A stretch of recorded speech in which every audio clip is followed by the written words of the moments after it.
오늘 우리에게 주시는 하나님의 말씀은 사도행전 2장 4절, 8절, 11절부터 13절까지입니다. 그들이 다 성령의 충만함을 받고 성령이 말하게 하심을 따라 다른 언어들로 말하기를 시작하니라. 우리가 우리 각 사람이 난 곳 방언으로 듣게 되는 것이 어찌 됨이냐. 우리가 다 우리의 각 언어로 하나님의 큰 일을 말함을 듣는도다 하고 다 놀라며 당황하여 서로 이르되 이 어찌 된 일이냐 하며 또 어떤 이들은 조롱하여 이르되 그들이 세술에 취하였다 하더라. 성령은 예수님의 영이십니다. 그래서 성도들에게 예수님이 하나님의 아들이요 구원자이심을 믿게 하는 사역을 하시는 분이십니다. 그런데 지나친 은사주의자들은 성령과 성령의 충만함을 잘못 이해하기도 합니다. 마치 성령의 충만으로 내가 영적인 특권을 부여받거나 내게 독특한 능력을 주어서 나를 빛나게 해주는 어떤 것쯤으로 여길 때가 있더라고요. 하지만 이것은 오해입니다. 성경에서 나타난 성령의 사역과 목적은 복음과 구원에 깊이 관여하시는 것입니다.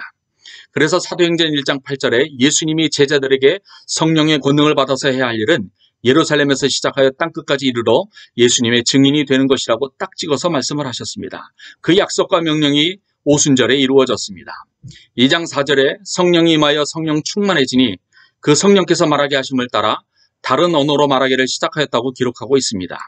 여기서 다른 언어는 지구상에 존재하고 사용하는 타민족의 언어를 말하고 있습니다. 그런데 성령으로 말한 그 다른 언어는 제자들이 배우거나 습득해서 말하게 된 것이 아닙니다. 그냥 성령이 권능으로 자연스럽게 외국어를 말하게 하셨다는 것이지요. 이 제자들이 그 언어를 나중에도 계속 사용했는지에 대해서는 기록이 불분명합니다. 하지만 오순절 당일에 120명의 제자들에게서 동시에 여러 나라 언어가 말해지고 있었다는 것은 분명한 사실입니다. 오순절은 유대의 중요한 명절이기 때문에 전 세계에 흩어져 있던 유대인들이 예루살렘에 모이는 국제적인 날이었습니다. 1년에 한 주 정도 예루살렘이 국제회의장 같은 마치 뉴욕의 유엔 총회의 주관과 같은 상황이 벌어진 것이지요.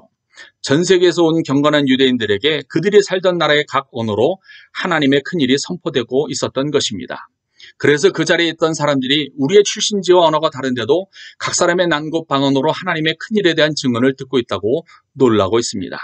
이 사건은 창세기 11장에 나오는 바벨탑의 언어 혼란과 비교가 됩니다.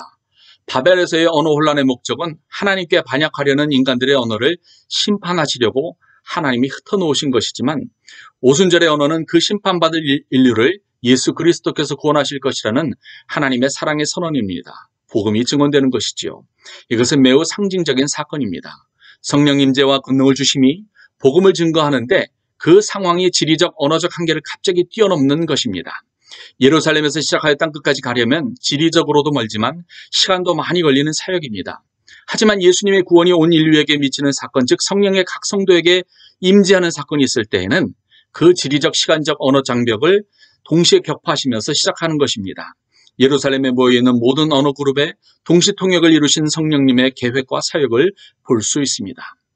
이 구원 사역이 지난 2000년 동안 전 세계를 돌아서 이제 세상의 모든 민족에게 복음이 증거되었습니다.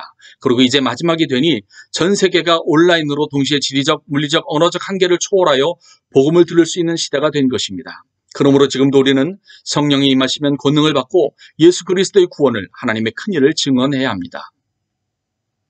이 말씀을 보니 지금 우리가 살고 있는 워싱턴 지역의 상황이 많이 비슷함을 볼 수 있습니다. 이곳 미국의 수도 워싱턴에는 전 세계의 모든 민족이 몰려 사는 곳이죠. 동시에 수많은 언어들이 존재하는 곳이며 오순절 예루살렘처럼 그 수많은 언어로 하나님을 찬양하며 예배가 드려지는 곳이기도 합니다. 지난 2000년 동안 이런 일이 이렇게 극적으로 이루어진 곳은 많지 않습니다. 이제는 전 세계의 거의 모든 곳에서 동시에 다른 언어로 예배와 복음 증거가 이루어지고 있습니다. 이것은 예수님의 명령이 이제 끝을 향하여 가고 있음을 알려주는 것이지요. 구원받은 성도들에게는 이것이 구원의 완성이 다가오고 있음을 보여주어 기대감을 높여주지만 세상 사람들에게는 놀랍고 당황스러운 상황일 수 있습니다. 그래서 그 당시 유대인들이 했듯이 지금 교회가 여러모로 조롱당하기도 합니다. 하지만 우리는 그래도 예수님의 명령처럼 성령의 충만함으로 권능을 받아 복음을 증거해야 합니다. 우리의 언어를 통해서 성령의 능력이 드러나야 하지요. 우리의 삶이 증인의 삶이 되어야 하고요. 우리의 힘으로 하려 하지 말고 성령의 충만함으로, 성령의 도우심으로 해야 할 것입니다. 다시 한 번 더 말씀드리지만 성령의 충만을 세속적 성공과 안락을 위해 추구해서는 안 될 것입니다. 마지막 날이 다가오는 때 성령의 권능으로 프레션 기도의 동역자들을 통해서 이 땅 워싱턴의 복음이 증거되기를 기원합니다. 기도드리겠습니다. 사랑이 많으시고 은혜가 충만하신 아버지 하나님, 마지막 때 우리가 성령이 충만하여 전 세계 모든 방언으로 주의 복음을 증거할 수 있는 저희들이 될 수 있도록 도와주시옵소서. 우리의 기도로 말미암아 워싱턴이 복음화되게 하시고 미국이 복음화되게 하시고 전 세계에 하나님의 나라가 임할 수 있도록 주여 도와주시옵소서. 성령의 우리와 함께하여 주시옵소서. 예수님 이름으로 기도드렸습니다. 아멘.